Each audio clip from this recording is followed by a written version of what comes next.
किसी गाड़ी में अपन निकल के जाते हैं, कहीं उतरते हैं, तो क्या वहां गायब हो जाएंगे कि हम रहेंगे? हम गायब हो जाएंगे? नहीं तो रहेंगे। ये कभी आता है किसी के पेट में और कभी कहीं से निकल के चले जाता है।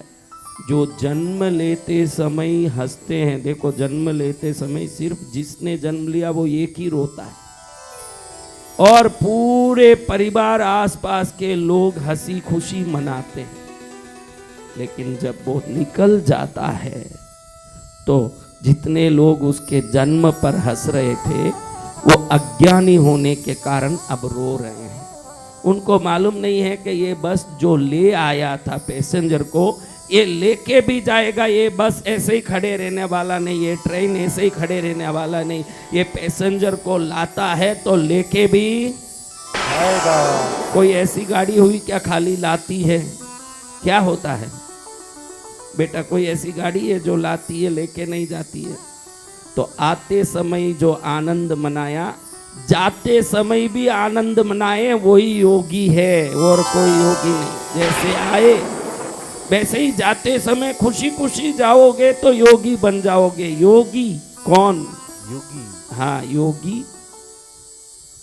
गर्मी में ना तो उसको घबराहट होती है, बरसात का गीलापन उसको सताता नहीं है, सर्दी से उसके शरीर धूजता नहीं है, उसको योगी कहते हैं। आप सब योगासन, योग विद्या, योग प्राणायाम, योग ध्यान, योग से संबंधित सभी विषयों को सीखने आए हो तो सबसे पहले ये सीखो कि सुख दुख में ना तो सुख में आपको ज़्यादा घमंड आना चाहिए, न दुख में आपको ज़्यादा परेशानी होनी चाहिए। अगर इतना भी कर लिए तो आप पक्के योगी हो, आप तटस्थ हो गए।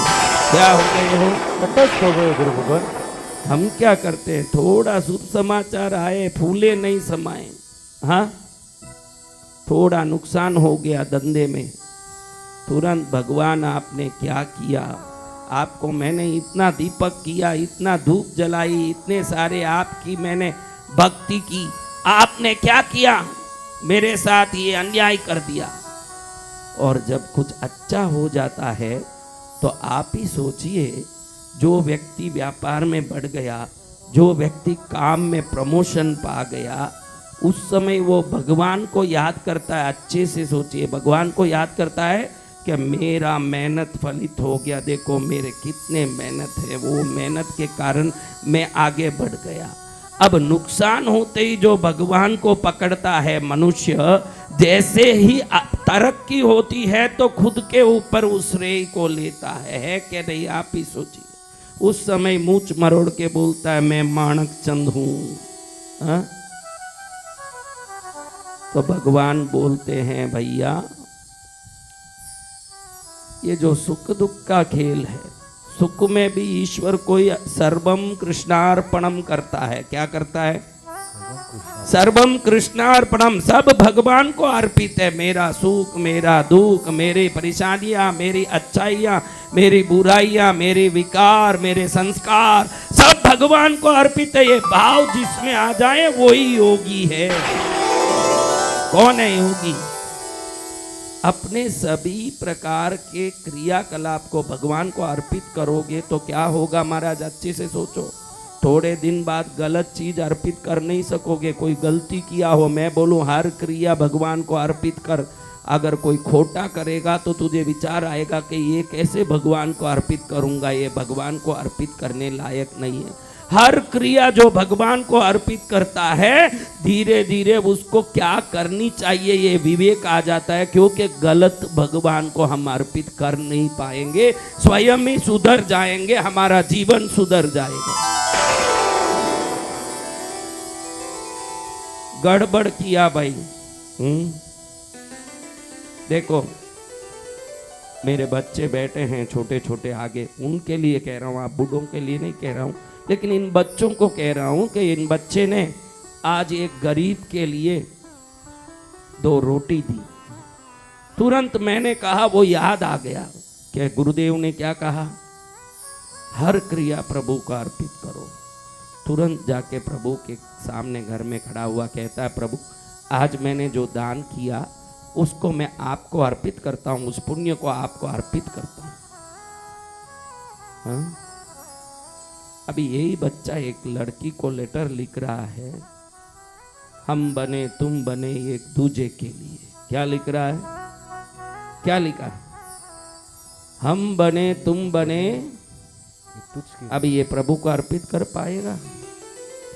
हर चीज प्रभु को अर्पित करने में सबसे बड़ा लाभ ये है, जब गलत अर्पित करने में शर्म आएगी तो गलती करना ही बंद हो जाएगा। हर क्रिया प्रभु को अर्पित, धीरे धीरे आप में संस्कार विकसित होगा। क्या होगा? संस्कार विकसित। अरे ये कैसे मैं प्रभु को अर्पित करूं? किसी को ठग के हमने 1000 रुपया कमा लिया, क्या अर्पित कर पाएंगे? क्या होगा मन में? अरे ये ठगी का पैसा प्रभु के सामने ले जाऊंगा, नाक कटेगी मेरी। क्या होगा? नाक कट जाएगी। इसलिए ये इतनी चीजों का ध्यान देना जीवन में जब आता है, उससे अच्छा है। कभी कभी मन संस्कार से दूर होता है, उसका कारण है व्यक्ति श्वास को फेफड़े तक ही लेता है। कहाँ तक लेता है? फेफड़े तक। लेकिन योगी लोग श्वास को पेट के नीचे तक लेते हैं। इसलिए आपको हमने योगी ब्रीथिंग सिखाया। क्या सिखाया? योगी ब्रीथिंग गुरु भगवान। अब खा खा के जो आए हैं वो तो मत करो, लेकिन जो मेरे साथी पूजा में यहाँ आ गए वो कौन कौन है? मेरे साथी लोग हैं, यही मेरे साथी हैं असली। ये कौन है? गुरुवर के साथी। तू भी बैठा था कि खा के आया, फिर तू ताली बजाने लायक? गड़बड़िया है तू। तो जिन्होंने भोजन नहीं किया दोपहर में, वो एक बार धीरे से योगी ब्रीथिंग करके देखो आपसे होता है क्या। शिथिल बैठो, खाना खाए हुए नहीं करना। देखो मैंने आपको एक बात बोला, वो लिख के रखे हुए ना, 2.5 घंटे तक भोजन करके कोई भी योग क्रिया नहीं करना, एक्सरसाइज नहीं करना, व्यायाम नहीं करना, या व्यायाम एक्सरसाइज योग ध्यान करने के आधे घंटे बाद ही कुछ भी करना। इतनी चीजों का ध्यान रख के करना। कौन कौन भोजन करनी नहीं किए? बेटा नाक पर क्यों हाथ डालता है? योगी ब्रीथिंग में नाक पर हाथ नहीं हो तो नाड़ी शोधन है। समान मुद्रा में बैठना है। किसमें? समान मुद्रा में। धीरे से हवा को अंदर लेना। आपको चिंता नहीं करना है, क्योंकि ये शरीर का यंत्र ही ईश्वर ने ऐसे बनाया।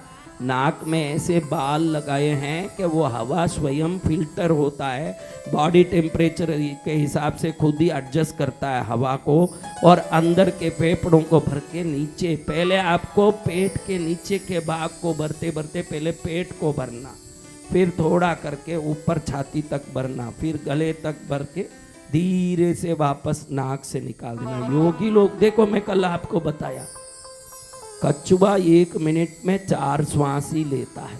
कितना? 4। 150 वर्ष जीता है। सांप 1 मिनट में 6 श्वास लेता है। कितना? 6 गुरु भगवान। 120 वर्ष जीता है। कितना? 120 वर्ष। हाथी 8 से 12 श्वास लेता है, 100 वर्ष जीता है। कितना? 100 वर्ष। मनुष्य 12 से 16 लेता है। 12 लेगा तो वो देखो, हाथी 12 श्वास लेता है 1 मिनट में, फिक्स है। कल मैंने बोला कि मनुष्य का मरने का कोई फिक्स है क्या? कोई 70 में जा रहा है, कोई 60 में जा रहा है, कोई 80 में जा रहा है, कोई 90 में जा रहा है, कोई 50 में जा रहा है, कोई साइलेंट अटैक आया 25 में भी चले जाता है।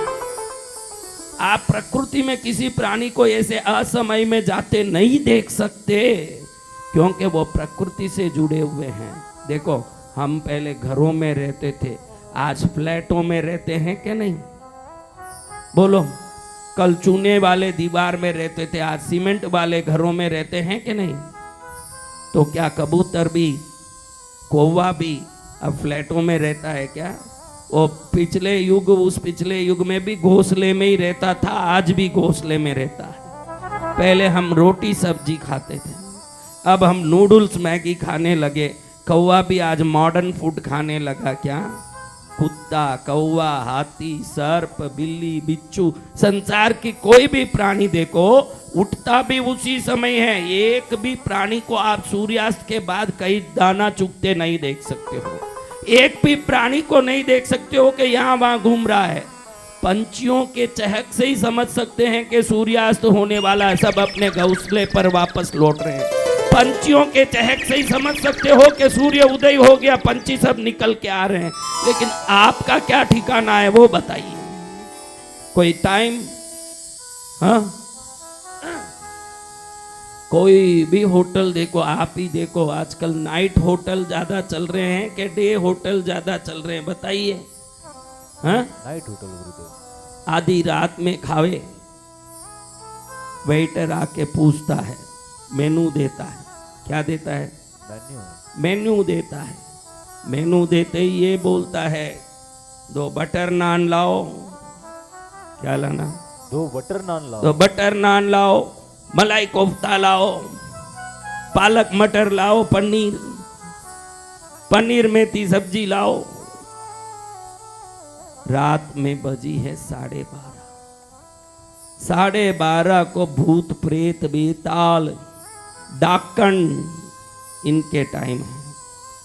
ये डाकन आवे उस टाइम में इसको नान आ गया। क्या आ गया? नान आ गया। हाँ, बैठ के 1-2 नान पर 3 सब्जियां। सब्जी देखो तो तेल से इतनी भरी हुई है लबालब, वो भी तेल किस कंपनी की गारंटी नहीं, कौन सा तेल ये भी गारंटी नहीं। जरूरी नहीं कि मूंगफली की होगी, सनफ्लावर की होगी, कोई गंदे बीज की भी हो सकती है तेल। कोई गारंटी नहीं कि होटल वाले ने अच्छा बढ़िया तेल आपके लिए उपयोग किया होगा। वो अपने नफे के लिए होटल चला रहा है कि आपके नफे के लिए होटल चला रहा है? महाराज बोलो। खुद के नफे के लिए जो होटल चलाएगा वो आपकी शरीर की चिंता नहीं कर सकेगा। अगर आपके शरीर की चिंता करते हैं, या तो आपकी माँ या आपकी पत्नी ही हो सकती है जो आपके शरीर की चिंता करे।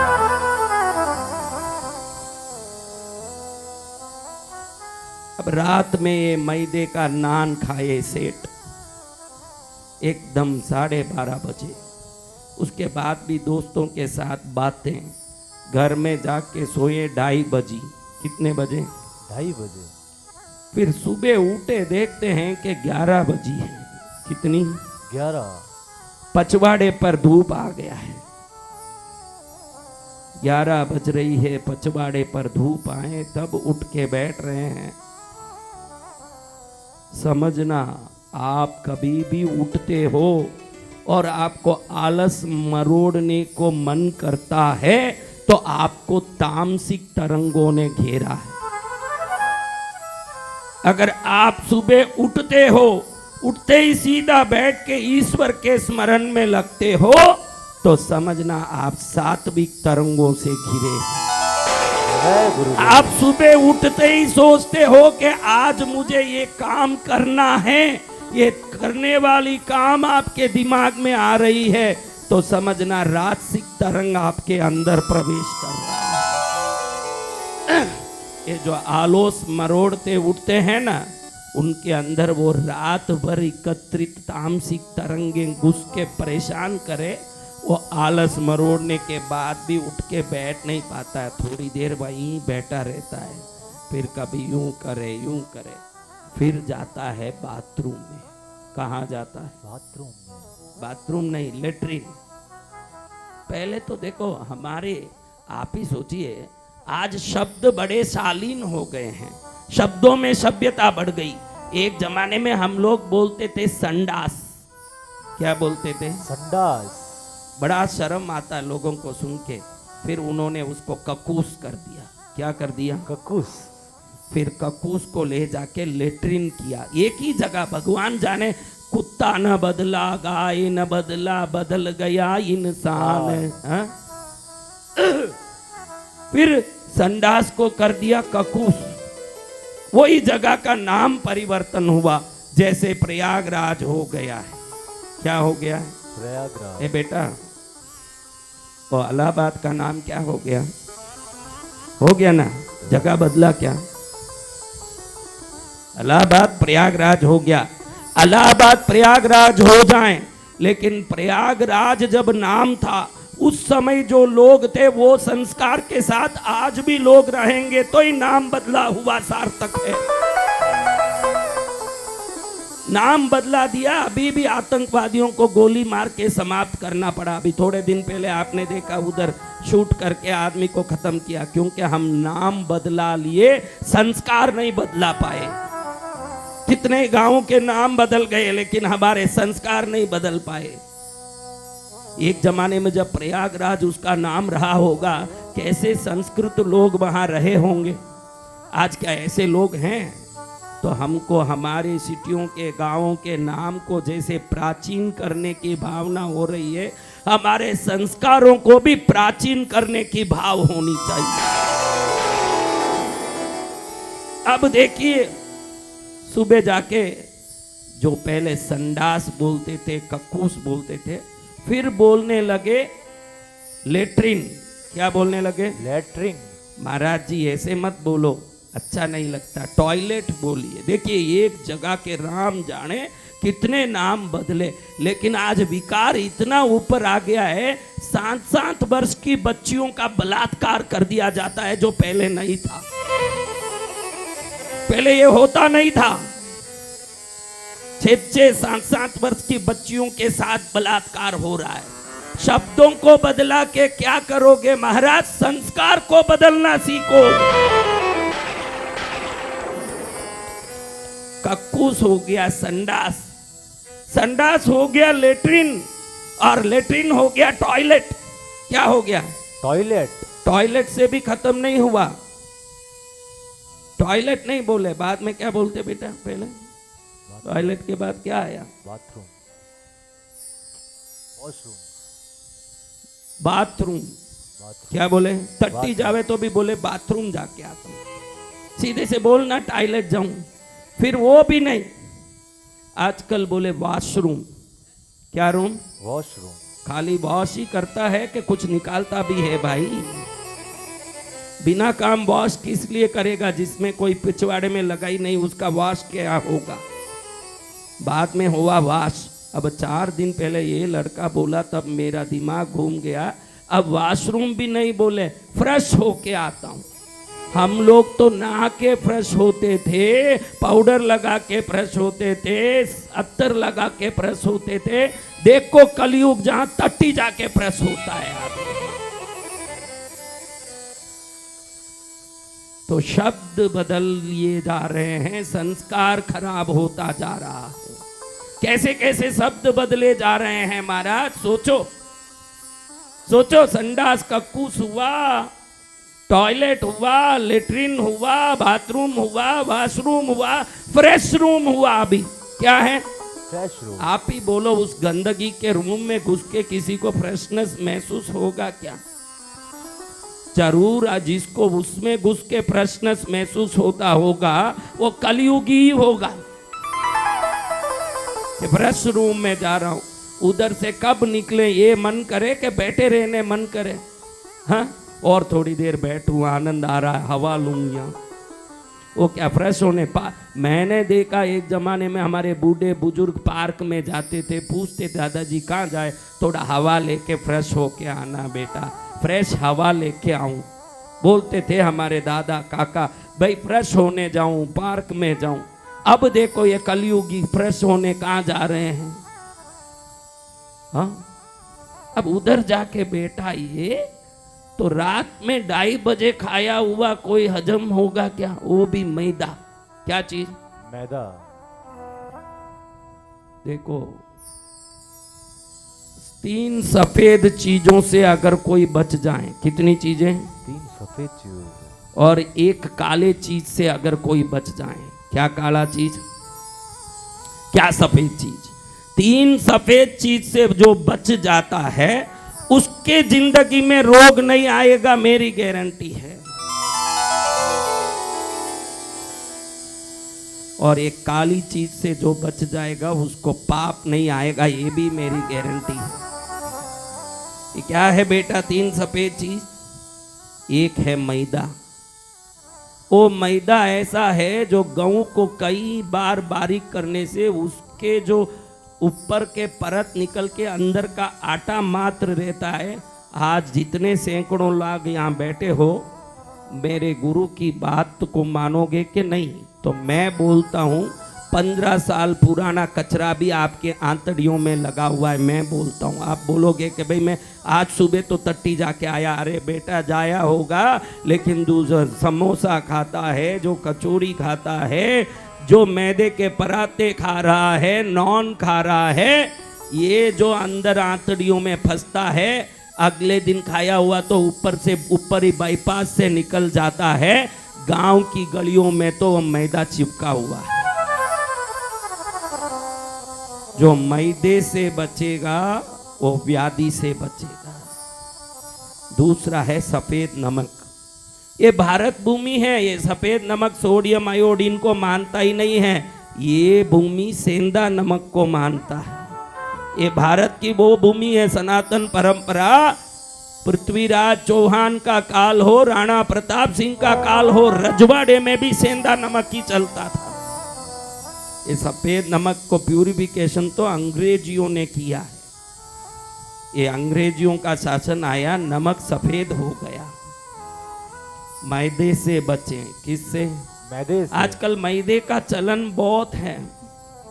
समोसा किससे बनाती हो माताओं? मैदा। नॉन किससे बनाती हो? मैदा। और नूडल्स मैदा।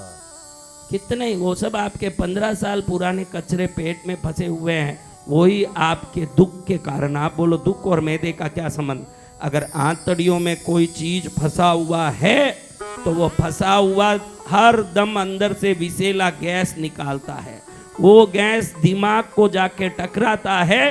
कई लोग दिमागी हालत से दुखी हैं, चिंता आता है, घबराहट आता है, उनको पता नहीं कि कब्ज पेट में है न चिंता दिमाग में है। वही कारण, जब कब्ज निकलेगा तो कल्याण होगा। दूसरा ये नमक, क्या चीज है? नमक। तीसरा ये शक्कर, क्या है? घी शक्कर। क्या चीज?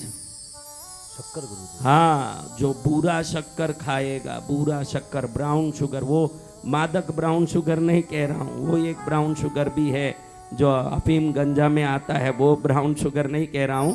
शक्कर में जो बुरा रंग का शक्कर आता है, उसका उपयोग जो करेगा, उसके शरीर में कभी भी खून की कमी, खून की विकृति और कोई नाड़ियों में गंदगी नहीं होगी। सफेद शक्कर सीधा शरीर के 72,000 नाड़ियों पर जाके तकलीफ देता है। सफेद शक्कर, सफेद नमक और सफेद मैदा, ये तीन हैं दुश्मन इंसान के स्वास्थ्य के। किसके? स्वास्थ्य के। कौन कौन स्वास्थ्य लाभ पाना चाहते हैं? सभी लोग पाना चाहते हैं गुरु भगवान। तो जरूर आप लोग बूरा शक्कर, गेहूं का शुद्ध आटा, वो भी चक्की से पीसो। बहनों, आप लोगों को डॉक्टर बोल रहा है ना एक्सरसाइज करो। किस किस को डॉक्टर ने बोला एक्सरसाइज करो? देखो बहनों हाथ उठा रही है। आप घर में गट्टी पीस लेती तो आपको डॉक्टर क्यों एक्सरसाइज करने बोलता? घर में तो काम वाली काम कर रही है ना, तुम एक्सरसाइज जिम में जाके हा हू करो। इससे अच्छा है कि कपड़ा हाथ से धो, न गट्टी पीस के आटा लाओ। पति का स्वास्थ्य, बच्चों का स्वास्थ्य, आपका स्वास्थ्य भी अच्छा रहेगा। एक्सरसाइज अलग से करना भी नहीं पड़ेगा, समय भी बचेगा। कौन घर में काम करती है? हर बहन को एक काम वाली चाहिए। अगर काम कर भी रही है तो एक बाई आती है, वो भी आके टक टक करती है। उसको क्यों? काम वाली बाइयों के हाथ की क्यों खिलाती है माता जी? अपने हाथ के खिलाओ अपने पति को, उसका कल्याण होगा। अब ये जाके बैठा सुबह 11:30 बजे, कहाँ गया है बोलो? फ्रेश होना गुरुजी। किधर है? अरे फ्रेश नहीं है, टट्टी जाने गया है। काई का फ्रेश होगा? उधर कोई फ्रेश होने है ही नहीं। फ्रेश होना तो आओ कृष्णगिरी में, माँ स्वर्ग जैसे तीर्थ में हरे भरे वातावरण में बैठी है। आओगे तो जरूर फ्रेश हो ही जाओगे। जय जय गुरुदेव। फ्रेश होने के लिए मंदिर जाया जाता है। भाई जिसका दिमाग खराब हो गया भगवान के पास जाएगा कि टट्टी जाएगा? भगवान के पास। कहाँ जाएगा? तो फ्रेश होने वहां कहाँ जा रहे हो? बाथरूम में। उधर तो विसर्जन करने जाओ। क्या करने जाना? विसर्जन। और फ्रेश होना है, कृष्णगिरी पद्मावती धाम में आ जाओ, फ्रेश हो जाओगे। आपको मन की चिंता है, तन का रोग है, धन की बीमारी है, तन मन धन कोई भी दुख हो, जो कृष्णगिरी पद्मावती माँ के चरण में आएगा, प यानी पाप नाशिनी। पहला अक्षर क्या है? प का। पद्मावती में कितने अक्षर हैं? पहला पद्मावती का प से पाप नाशिनी। दूसरा अक्षर है द से दुख नाशिनी।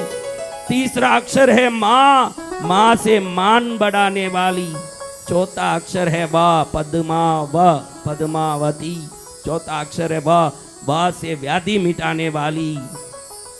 अंतिम अक्षर है ती। क्या है?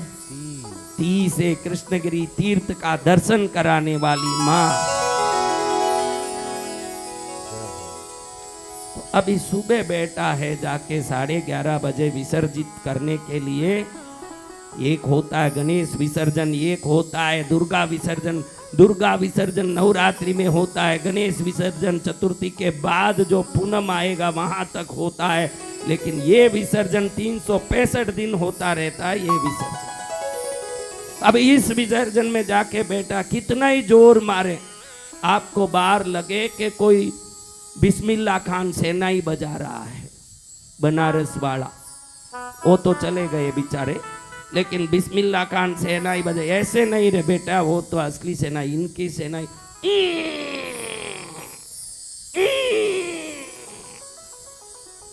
बाहर कोई सोचे कि शायद बांसुरी बजा रहे हैं, कोई सेनाई बजा रहे हैं। कुछ नहीं, दबाव डाल रहा है। धीरे धीरे खून निकलने लगेगा, पाइल्स हो जाता है और नीचे के गोदाम में घाव हो जाता है। समय पर 7-6 बजे तक खा लिया और सोने के पहले पेट के पूरे भोजन को जीर्ण होने दिया। और जब निद्रा करें, कोई कच्चा माल पेट में नहीं बचा होगा तो उसका जीवन भी कच्चा नहीं होगा, ये गारंटी है। रात में 2:30 बजे खा लें। पत्नी सोचे कि शायद ये कराटे क्लास में जाते होंगे और अंदर कोई कराटा प्रैक्टिस करते होंगे। चाहे जितना को, चाहे लाख कोशिश करो, तेरा माल निकलेगा नहीं। हाँ, फिर बड़ा जोर मारे, दबाएं, फिर अंत में भगवान याद आ गए। सबको दुख में कौन याद आते हैं? भगवान। वो कोई जरूरी नहीं कि उस जगह में भगवान याद नहीं आए। कई लोग मेरे को पूछते हैं, महाराज जी आप जो फोटो देते हो ये जेब में रख सकते हैं क्या? मैं क्यों भाई, क्यों नहीं रखना? नहीं, हम बाथरूम वगैरह कहीं जाएं, पेशाब करने जाएं तो ये फोटो वोटो ले जाएं, कहीं पाप तो नहीं लग जाएगा? मैं उनको पूछता हूँ, भाई ठीक है, तू बहुत अच्छी बात बोलता है, लेकिन तू बाथरूम में जाए अकेला जाएगा कि पत्नी को भी साथ लेके जाएगा? नहीं महाराज, कैसे लेके जाएंगे, अकेले ही जाएंगे। अच्छा, अकेला रहेगा, दरवाजा बंद कर देगा और अचानक फिसल के गिर गया। हाँ, अचानक फिसल के गिर गया, हड्डी टूट गई या कुछ हो गया, फ्रैक्चर हो गया या कुछ नाड़ी में झुलरी पड़ गई, तो उठ नहीं पा रहा है, अब क्या बोलेगा? तो बोलता हे भगवान, ऐसे आवाज करूंगा। मैं बोले पढ़ने के बाद आवाज करने से अच्छा है ये फोटो लेके जा, पढ़ेगा ही नहीं, तेरा कल्याण हो। जय गुरुदेव। जो 365 दिन हर जगह देखते हो, उन भगवान को कहीं ले जाके पाप लग जाएगा। भगवान नहीं रहने से बिना शर्म पापाचरण हो सकता है, कम से कम भगवान रहने से पापाचरण से दूर होने की बुद्धि आ सकती है। भगवान हर जगह होनी चाहिए। मेरे साथ भगवान है, मैं गलती कैसे करूं, ये विवेक तो आएगा कि नहीं? अब ये जोर मार रहा है, आप भी बताओ कैसे जोर मारता है? आप एक बार करके बताओ सब। अरे करो, घर में तो करते ही हो आप। आपकी कोई टट्टी साफ नहीं निकलती, मैं गारंटी दे सकता हूं।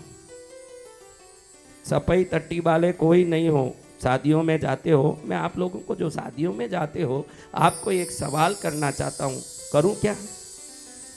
कौन कौन शादियों में जाके खाना खाए हुए हैं वो सब हाथ ऊंचा करो। खाए ना? तो मुझे रोज ये शादियों में जाने वालों को देख के एक विचार आता है, अरबोंपति हो, खरबोंपति हो या सुखी आदमी हो, इस शादी में जाके वो पानी पूरी बेलपूरी के स्टॉल के पास भिखारी की तरह जाके थाली लेके खड़ा हो जाता है लाइन में। 50 लोग खड़े हैं, ये सेठ साहब उसमें खड़े हैं। क्या रे भाई, तू कहीं जाएगा तो तेरे को 500 रुपया देगा तो बढ़िया पानी पूरी बेलपूरी सब नहीं मिलेगा रे भिखारी, तू उधर जाके थाली लेके खड़ा हो गया। आप ध्यान रखो, आप कितने भी अरबोंपति हो, आपका मन कैसा है ये आपका व्यवहार दिखा देगा कि तुम्हारे पास पैसा कितना भी हो, तुम्हारा व्यवहार दिखा देगा कि तुम्हारी योग्यता क्या है।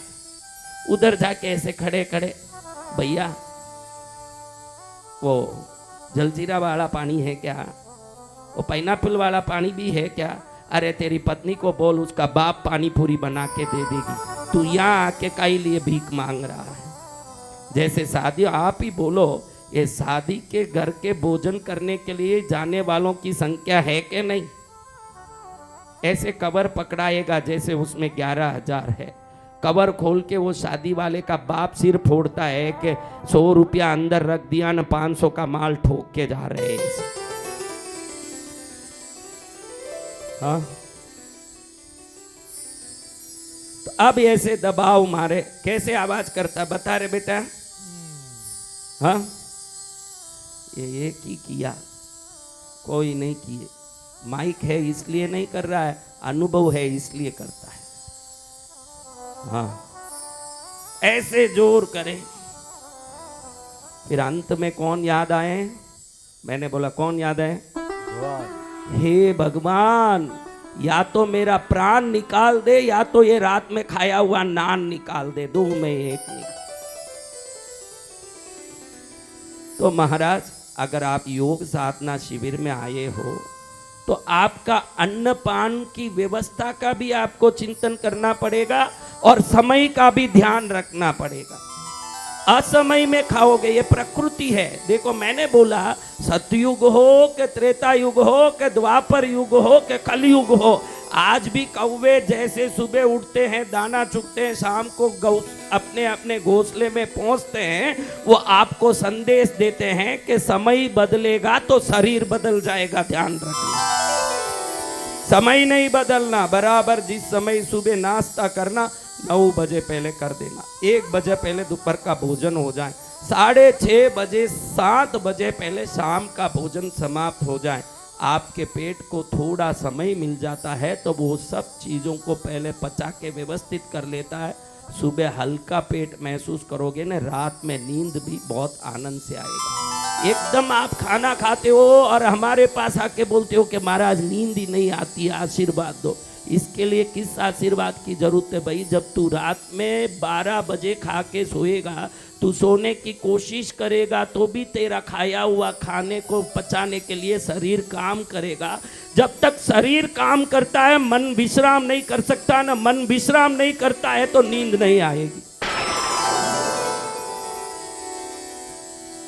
आपके सोने के पहले 2.5 घंटे पहले अगर आप खा रहे हो, सोने के 2.5 घंटे पहले भोजन हो रहा है, तो समझ लेना कि जीवन में व्याधि की संभावना 0 है। ऐसी क्या व्याधि आ जाएगी महाराज, नींद नहीं आएगी? वो तो क्या, आयुर्वेद शास्त्र बोलता है कि पाचन जागृति में होनी चाहिए। आयुर्वेद शास्त्र क्या बोलता है? पाचन जागृति में होनी चाहिए। अगर आप नींद ले रहे हो ना, शरीर का पाचन हो रहा है अगर, तो वो रक्त विकृत बन के आपके शरीर में कैंसर तक की बीमारी आ सकती है। ध्यान यही रखना है कि शरीर सुधरे। तो शरीर सुधरना हो तो जीवन शैली सुधरनी पड़ेगी। कई लोगों को दुनिया भर की बातें याद आती है, मेरा ये ठीक कर दो महाराज, मेरा वो ठीक कर दो। जो चीजें हमारी जीवन शैली से ही ठीक हो सकती हो, उसको संतों की सिद्धि लेने की क्या जरूरत है? जरूरत है क्या? हाँ, कोई जगह पर अभी दर्द कर रहा हो, ऐसे एक व्यक्ति खड़े हो क्या हो मेरे पास, एक ही व्यक्ति आना, 4 व्यक्ति नहीं, कोई भी आओ, एक आओ, क्या दर्द कर रहा है, आओ। देखो, ज्यादातर इस दर्द का मुख्य कारण है कि आजकल हम नीचे बैठते नहीं हैं, अधिकतर चेयरों पर बैठते हैं। चेयर पर बैठते ही चेयर सीधा होने से पैर और कमर ये सब ऐसे होता है। नीचे बैठोगे तो ऐसे बैठोगे, न ऊपर बैठोगे तो ऐसे बैठोगे। नीचे बैठते ही हम झुकते हैं। नीचे बैठे हो देखो, झुके हुए हो। चेयर पर बैठ के ऐसे झुक नहीं पाओगे, वो दबाता है तो यहाँ दुखता है, यहाँ दुखता है, यहाँ दुखता है। कहाँ दुख रहा भाई? कहाँ से आया? इनको माइक दो। गोवा से आए हैं। कहाँ से? गोवा से आया हूँ। मैंने सुना है कि गोवा के बीच में गोरे लोग पड़े रहते हैं। आपने भी सुना है? हाँ, नहीं, तुम तो देखे होंगे, मैं तो इनको पूछ रहा हूँ, सुनने वालों को, देखने वालों को नहीं पूछ रहा हूँ। तुम तो देखे भी होंगे कि कैसे कैसे सो रहे हैं सब। हाँ, उसका वर्णन करूँ तो ये प्रवचन नहीं बनेगा, फिर कोई पिक्चर बन जाएगा, इसलिए इसको अपन प्रवचन ही रखें, पिक्चर नहीं बनाना। लेकिन भाई मैं एक बात पूछता हूँ, देखो बहुत गोवा बोला तो एक अच्छी चीज़ याद आई, आपको बता दूँ। गोवा में एक चर्च है ना, उसमें एक जो मरे हुए फादर है, उनका नाक बाल बढ़ता ही रहता है क्या ऐसा? है गुरुदेव। हाँ, लोग देखने जाते हैं, वो बॉक्स में रखा हुआ है, उसमें बढ़ता रहता है। ये क्या बताता है? अगर आप में अति तीव्र प्राण शक्ति आ जाए, प्राण शक्ति, और शरीर में व्यापित हो जाए, तो आपकी आत्मा निकलने के बाद भी वो प्राण ऊर्जा रहती है। इसीलिए हम संतों की जीव समाधि को नतमस्तक होने जाते हैं। भारतीय सनातनी संत ज्ञानेश्वर के मंदिर में जाओ, जीव समाधि लिए हुए किसी भी मंदिर में जाओ, उनकी आत्मा तो शरीर छोड़ के चली गई पता है, लेकिन 16 कला में बाकी 15 कला योगियों के शरीर में होती है, जो कई सैकड़ों वर्षों तक उनके शरीर में रह के आने वालों के दर्शन करने वाले भक्तों में वो तरंग फैलाती है। जो भी जीव समाधि का दर्शन करेगा, अपने शरीर में जो 15 कलाएं कमजोर है, अपने आप वो 15 कलाएं उसके शरीर में प्रवेश कर देंगी। ये गोवा बोला तब मुझे याद आया कि मुर्दे में देखो नक बाल बढ़ रहे हैं। इसका अर्थ क्या है? आपके नक और बाल बढ़ने का आपके आत्मा से कोई संबंध नहीं है। आत्मा होता तो जीवित होता, जीवित नहीं है लेकिन यानी आत्मा नहीं है। आत्मा नहीं है लेकिन प्राण ऊर्जा है उसमें। और योगी वही होता है जो अपने में पूर्ण प्राण भर देता है। और जब वो समाधि ले लेता है, हम देखो आपके दादाजी काका जी का कोई समाधि में प्रदक्षिणा करते हो क्या? कोई जाके किसकी समाधि में प्रदक्षिणा होती है? जो योगी महापुरुष संत बन के शरीर छोड़े हैं, वैसे महायोगियों की समाधियों की हम प्रदक्षिणा करते हैं। हमको मालूम है प्रदक्षिणा भी ऐसे करते हैं। कैसे करते हैं? हम प्रदक्षिणा कैसे करते हैं? ऐसे करते हैं, उल्टा के ऐसे करते हैं। हाँ, कोई सोचते नहीं कि हम ऐसे ही क्यों करें भाई, वो तो जैसा आदमी रहना वैसे बैठा है अंदर भरा हुआ, मैं ऐसे कर लूं तो क्या है, ऐसे ही क्यों करूं?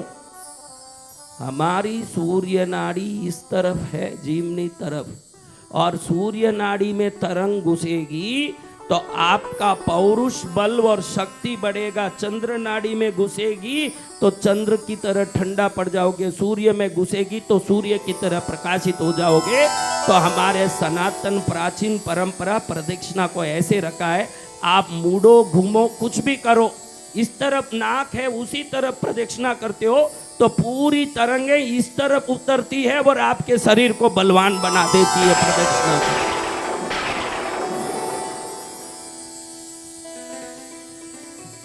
ठीक है, अभी मैंने तुम्हारा दर्द ठीक कर दिया, देखो ठीक हो गया क्या? देखो बिल्कुल नहीं होना चाहिए। देखो यहाँ है क्या दर्द? गायब हो गया? सच्ची में? झूठ मत बोलना। नहीं, अभी तो एकदम हल्का हो गया ना? हाँ अब जाओ। जो दर्द था, दर्द क्या हो गया? हल्का। लेकिन घड़ी घड़ी ये सब लेके मेरे पास मत आओ, मेरा काम ये नहीं। भैया देखो कुछ भी दर्द है क्या? गोवा वाले भाई देखो, हाँ देखो यहाँ है क्या? नहीं है ना? नीचे देखो है क्या? बैठ जाओ बस। और एक जन आओ, कोई दुखी दर्द है? एक आओ, एक ही आना, नौ नहीं आना। एक एक एक। हाँ आ भाई, तेरे को क्या दर्द हो रहा है? माता जी कहाँ है दर्द? अभी है क्या दर्द? नहीं अभी है क्या दर्द? हाँ अभी माइग्रेन, गर्दन, पीठ और कमर और प्रोस्टेट। कहाँ नहीं है ये पूछना पड़ेगा तुमको। तो सिर से पैर तक पूरी हिस्ट्री निकाली, कुछ मुख्य पार्ट का नाम नहीं बोला, बाकी सबका बोल दिया तुमने। हाँ माइग्रेन से पैर तक सब बोला है। देख अभी दुख रहा है क्या? देखो अभी गायब हो गया सब। देखो अब है क्या? नहीं है ना? हाँ बस इतना ही मेरी दृष्टि है। जाओ अब देखो, सच्ची में देखो कुछ है क्या? देखो तुम बैठो बहन बैठो। अभी वो ये ट्रेनिंग क्लास नहीं चल रहा है। ये इनको दिखा रहे बेटा? कहाँ दिखा रहे हो? मेरे को भी दिखा रहे हो कि नहीं? कभी कभी मुझे दिखा दिया करो, तीर्थ चलाना है। हाँ ऐसे नहीं चलेगा। ये तीर्थ माँ की कृपा से और मेरे चेहरे से चल रहा है। जय जय गुरुदेव। है नहीं ना? देखो इधर है क्या? थोड़ा डांस करना आज। देखो दो चिड़चिड़ करते हैं, बीमारी भी आती है।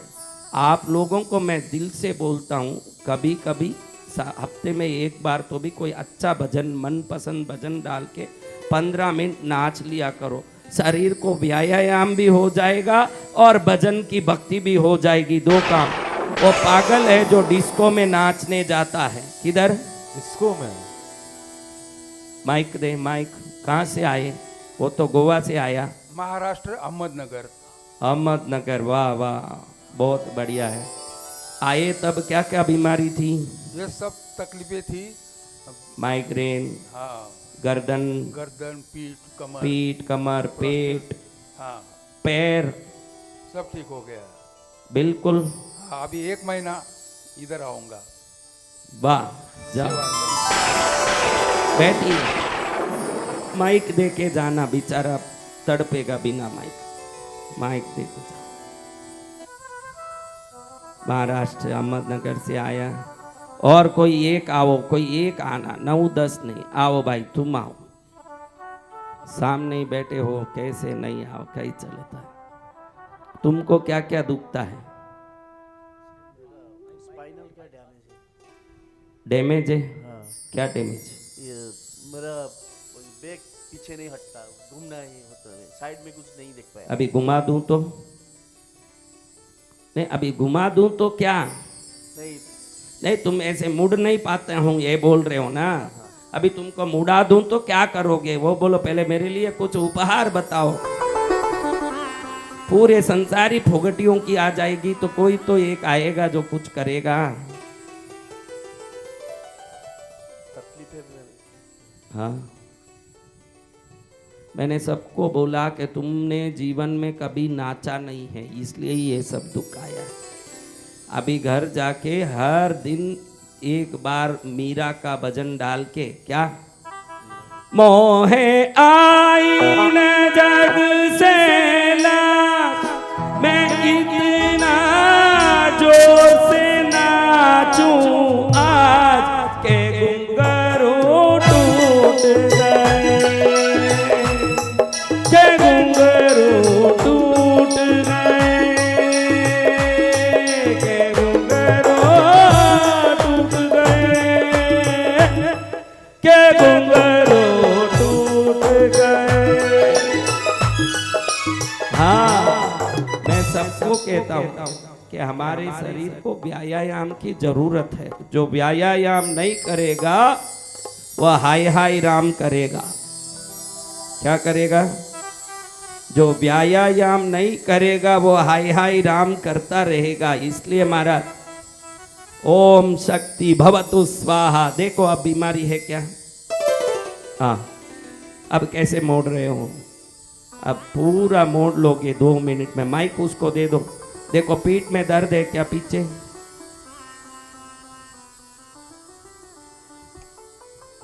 माइक से बोलो क्या क्या हो रहा है, धीरे धीरे बोलिए। ये पीठ पे नहीं, ये कमर में है। अभी दर्द है क्या? देखो हाँ कमर में है थोड़ा। दर्द है। हाँ अब देखो है क्या?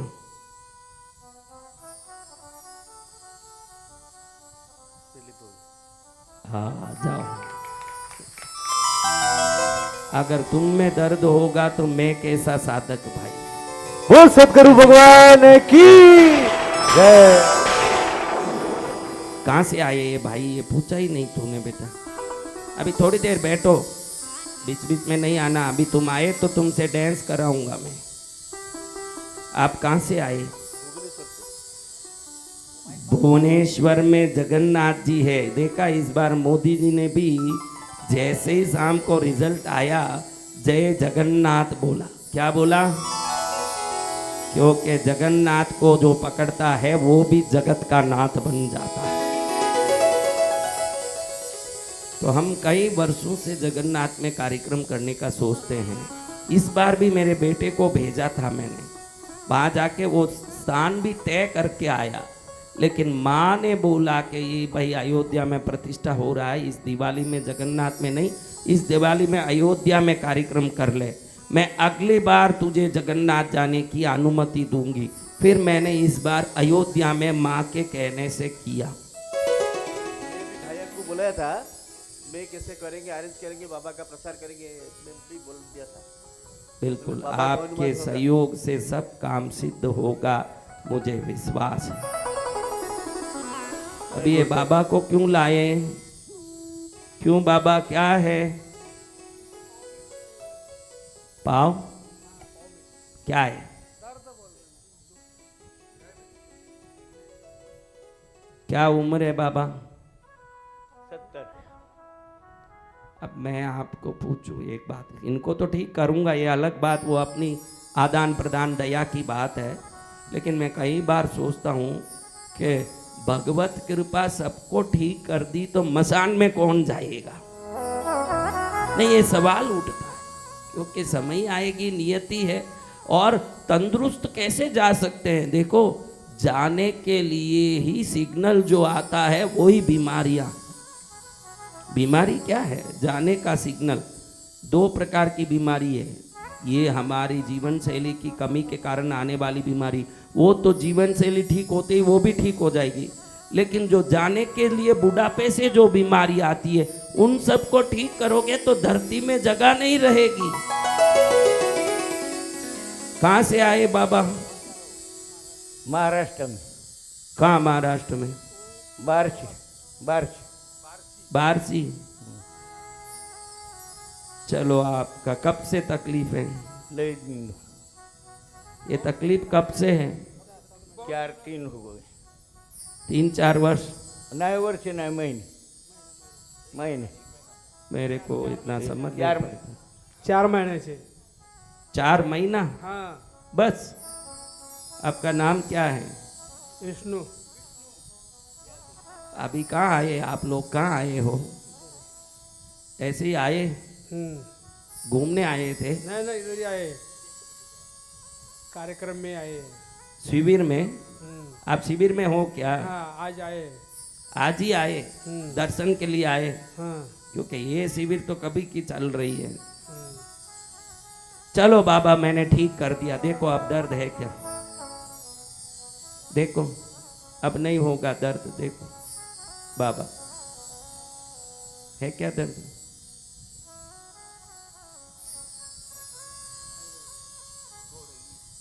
वो ठीक हो गया। आप चल के जाओ, ठीक हो गया। आप जाओ, आप चलोगे तो महसूस होगा। जाओ, अब किसी के पकड़ने की जरूरत नहीं पड़ेगी। बिना काम पकड़ो मत, भले ही ले जाते समय पकड़ो, कोई जरूरत नहीं है।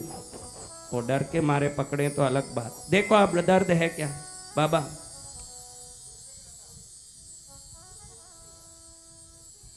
नहीं है तो जाओ आराम से, किसी को मत पकड़ो। वो सतगुरु भगवान की खुद ही जय। जाओ, खुद ही जाओ, उनको जबरदस्ती पकड़ो मत भाई, छोड़ दो।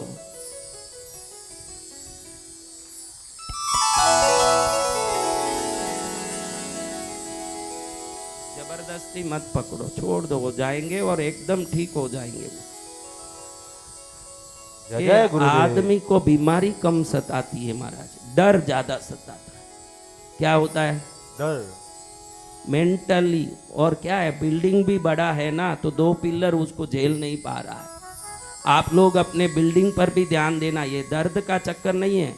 ऊपर का भाग बहुत वजनदार है, नीचे पैर पतले हैं, तो इतने वजन को वो झेल नहीं पाता है। बीमारी वो है, तो वो पूरा वजन पैर पर आ रहा है। कहाँ आ रहा है? पैर पर। तो हम पहले से ही ध्यान रखना।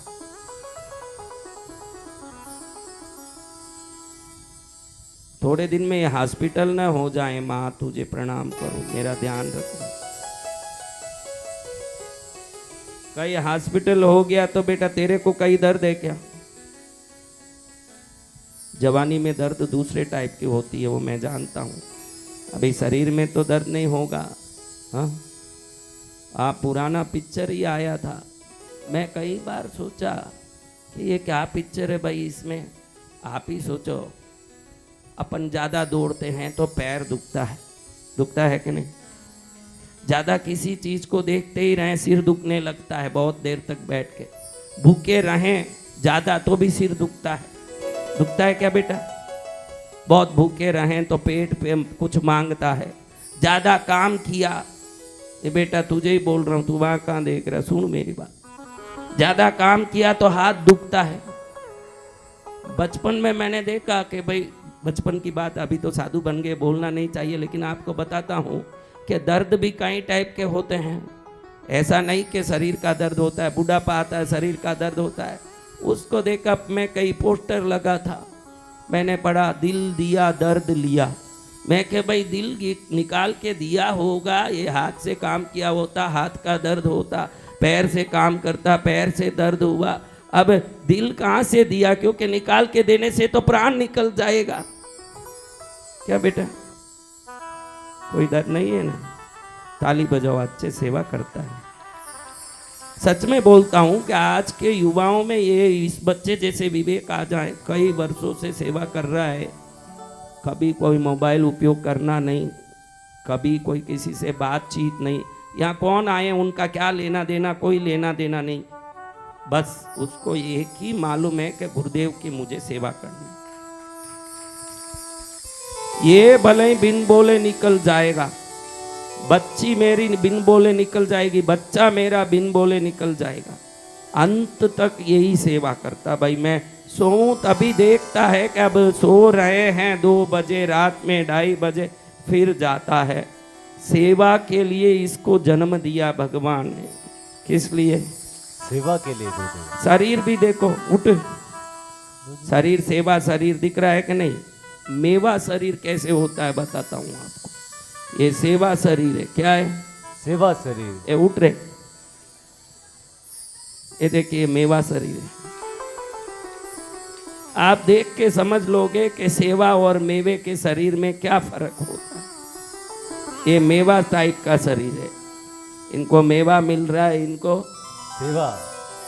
तो दोनों के लिए ताली बजाइए, क्योंकि उनका पुण्य है मेवा का, उसलिए मेवा मिल रहा है। इनका पुण्य है सेवा का, इसलिए सेवा मिल रहा है। क्या ज्यादा क्या कम मैं नहीं बोल सकता हूं, लेकिन पुण्य तो सबको मिल रहा है। जय गुरुदेव।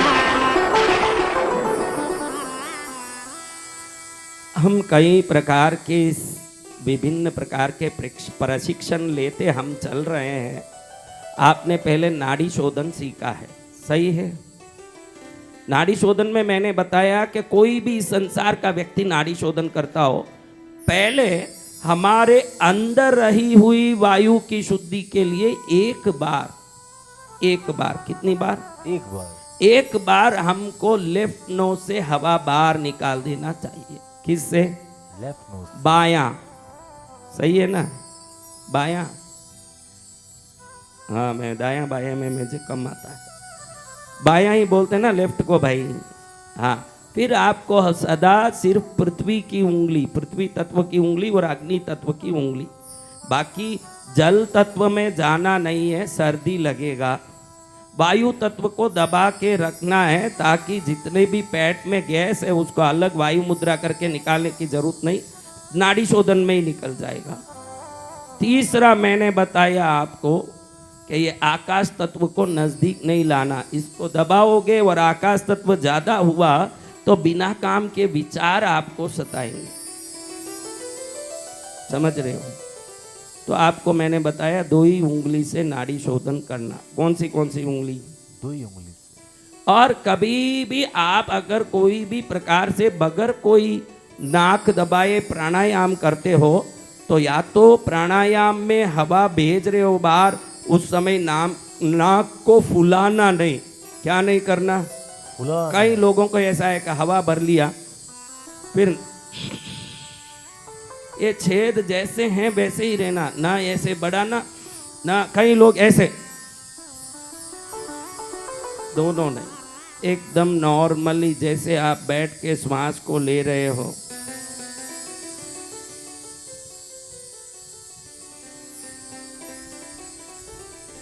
बस जब छोड़ते हो तब नाक से, कंठ से, मुंह से थोड़ा सा फिल्टरिंग रिदम कर सकते हैं जब छोड़ रहे हैं। देखो मैं अभी लेके छोड़ के आपको बता रहा हूं, एक बार।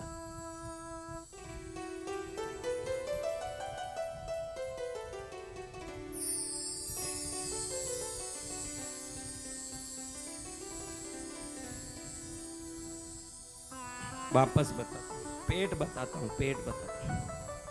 आपको समझ पड़ेगा कि हवा कहां तक जाना चाहिए। तो वो हवा भरने से आपको क्या, छाती में ही हवा ले जाओ, उस कारण घबराहट होती है, मन में एक प्रकार का भय होता है। जो व्यक्ति पेट में हवा लेगा उसको कभी कोई घबराहट ही नहीं होगा, वो भरपूर रहेगा। देखो बेटा, इसको थोड़ा क्लोजअप कर सकते क्या? उधर से कर। हाँ,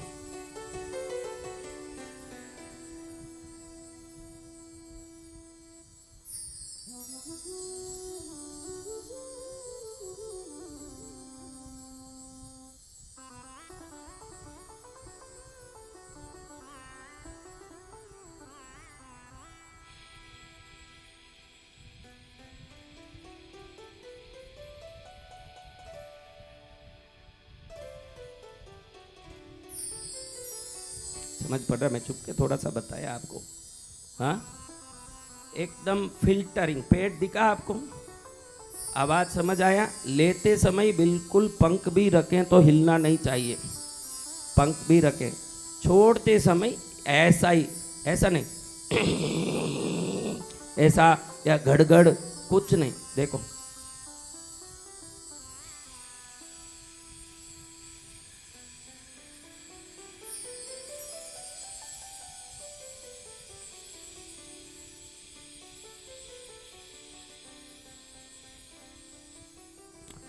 एक धुन में बराबर हवा जाता, समझ आ रहा है आपको? ऐसे ही बीच में काटना भी नहीं, ऐसे नहीं। देखो ऐसे नहीं करना,